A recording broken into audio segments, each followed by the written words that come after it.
7 तारीख का चुनाव और जो वोट पड़ने जा रहा है तीसरे चरण का, ये भारतीय जनता पार्टी को 7 समुंदर दूर फेंक देगा।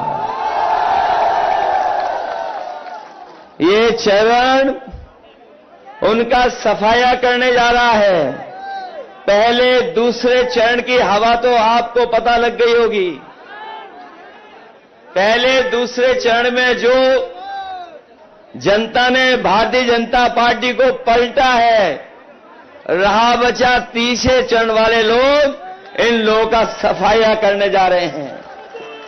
और सफाया इसलिए होने जा रहा है, इन्होंने कोई वर्ग नहीं छोड़ा जिससे इन्होंने नकली बातें न की हों।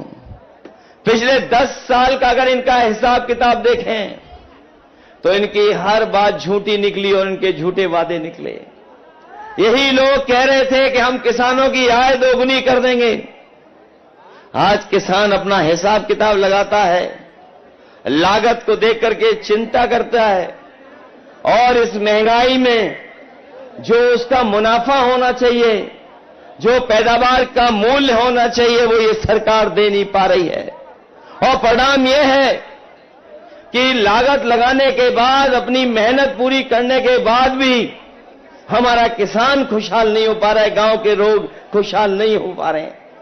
जो लोग कहते थे आय दोगुनी कर देंगे, उन्होंने 3 काले कानून लाने का काम किया था और उनकी साजिश थी कि हम किसानों की जमीन भी छीन लें, उनकी पैदावार पे भी कब्जा कर लें। लेकिन हम अपने किसानों को बधाई देना चाहते हैं, वो जाकर के दिल्ली में धरना दिया, बैठे रहे, कीलें लगी, दीवारें बनाई गई, ट्रैक्टरों को डीजल नहीं भरने दिया, लेकिन उन्होंने अपना आंदोलन पीछे नहीं किया और तब तक डटे रहे जब तक सरकार ने 3 काले कानून वापस नहीं ले लिए। लेकिन अभी लड़ाई किसानों की खत्म नहीं हुई है। ये वही लोग हैं जो एमएसपी देने से पीछे हट रहे हैं। इस बार समाजवादी पार्टी और इंडिया गठबंधन ने तय किया है, अपने किसानों को, गरीबों को खुशहाल बनाने के लिए सरकार बनने के बाद किसानों को एमएसपी का कानूनी अधिकार दिला करके किसानों को खुशहाल बनाने का काम करेंगे।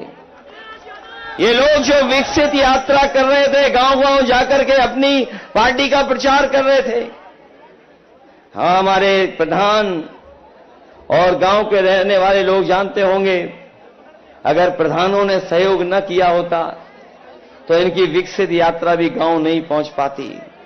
विकसित यात्रा, यह हमारा किसान तभी विकसित और खुशहाल होगा जब उसकी पैदावार की सही कीमत मिलेगी। ये सरकार अगर पैदावार की कीमत नहीं देना चाहती तो किसानों